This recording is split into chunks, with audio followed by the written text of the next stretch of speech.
അധ്യാപകരെ, സ്നേഹം നിറഞ്ഞ കൂട്ടുകാരെ, അസ്സലാമു അലൈക്കും വറഹ്മത്തുള്ളാഹി. പ്രിയ കൂട്ടുകാരെ, ഞാൻ ഒരു കഥ പറയാം. ഈ കഥ കേട്ടാൽ നാം സന്തോഷിക്കണമെന്നില്ല. പകരം നമ്മുടെ കരളലിയിപ്പിക്കുന്ന ഒരു കൊച്ചു കഥയാണിത്. എന്റെ കഥയുടെ പേരാണ് തീക്കിടങ്ങുകൾ. അങ്ങ് ദൂരെ സൗദി അറേബ്യയിലുള്ള നജറാനിൽ നടന്ന ഒരു സംഭവമാണ് ഞാൻ ഇന്നിവിടെ പറയാൻ പോകുന്നത്. അതാ തീയാളി കത്തുന്നൊരു കിടങ്ങ്. അതിന്റെ ജ്വാലകൾ ഉയർന്നു പൊങ്ങുന്നു.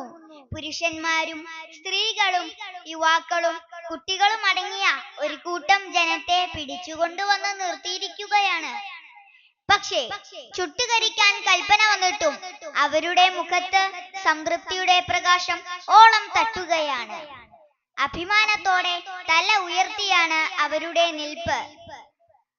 എന്നാൽ ഒരു വിനോദം കാണാമെന്ന മട്ടിൽ അവിടത്തെ രാജാവും കൂട്ടരും കിടങ്ങിന്റെ ഇരുഭാഗത്തും ഇരിക്കുകയാണ്. അവർ ചെയ്ത തെറ്റെന്താണെന്ന് നിങ്ങൾക്കറിയണ്ടേ?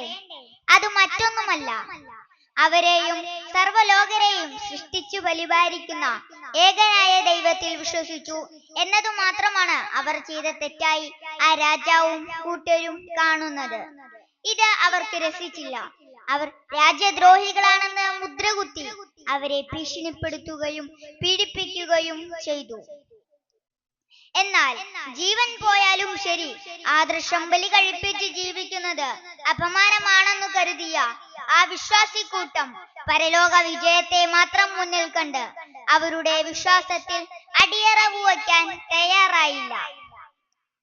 ചുട്ടുകരിക്കാൻ കൽപ്പന വന്നിട്ടും അവരുടെ വിശ്വാസത്തിൽ നിന്നും പിന്മാറിയതുമില്ല. അങ്ങനെയാണ് ആ ക്രൂര വിനോദം അരങ്ങേറിയത്. വിശ്വാസികളെ ഓരോരുത്തരെയായി തീക്കിടങ്ങിലേക്ക് തൂക്കിയെറിഞ്ഞു.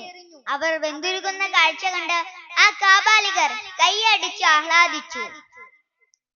വിശുദ്ധ ഖുർആൻ സൂറത്തുൽ ബുറൂജിലൂടെ അത് ഇങ്ങനെയാണ് വിവരിക്കുന്നത്: ആ കിടങ്ങുകളിലെ തീയുടെ ആൾക്കാർ ശപിക്കപ്പെട്ടു. അവർ അതിനരികിലിരുന്ന് സത്യവിശ്വാസികളെ തീ തിന്നുന്നതിന് സാക്ഷിയായി മാറി. പ്രതാപവാനും സ്തുതിക്ക് അർഹനും ആകാശഭൂമിയുടെ അധിപനുമായ അള്ളാഹുവിൽ വിശ്വസിച്ചു എന്നതല്ലാതെ ആ അക്രമകാരികൾക്ക് അവരെ പറ്റി ഒരു പരാതിയുമില്ല. അള്ളാഹു എല്ലാ കാര്യങ്ങൾക്കും സാക്ഷിയാണ്. തലമുറകൾക്ക് ആവേശം പകർന്നുകൊണ്ട് ആ സത്യവിശ്വാസി കൂട്ടവും അവരുടെ ആദർശവും ജനഹൃദയങ്ങളിൽ ഇന്നും ജീവിക്കുകയാണ്. അതുമൂലം ആ ആദർശധീരർ വിജയത്തിന്റെ ഉന്നതയിലെത്തിയിരിക്കുകയാണ്. സത്യവിശ്വാസത്തോടും വിശ്വാസികളോടുമുള്ള അവരുടെ നിലപാട് ഇതുകൊണ്ടൊന്നും അവസാനിക്കുന്നില്ല. അത് ലോകാവസാനം വരെ തുടർന്നുകൊണ്ടിരിക്കും. പല രീതിയിലാണെന്നു മാത്രം. സത്യവിശ്വാസികളെ പീഡിപ്പിക്കുന്നവർക്ക് അള്ളാഹു ഒരുക്കി വച്ചിരിക്കുന്നത് ഭൂമിയിലെ തീ പോലെ ക്ഷണികമായ ഒന്നല്ല, ഒരിക്കലും കത്തിത്തീരാത്ത തീയാണ് അവർക്കുള്ള പ്രതിഫലം.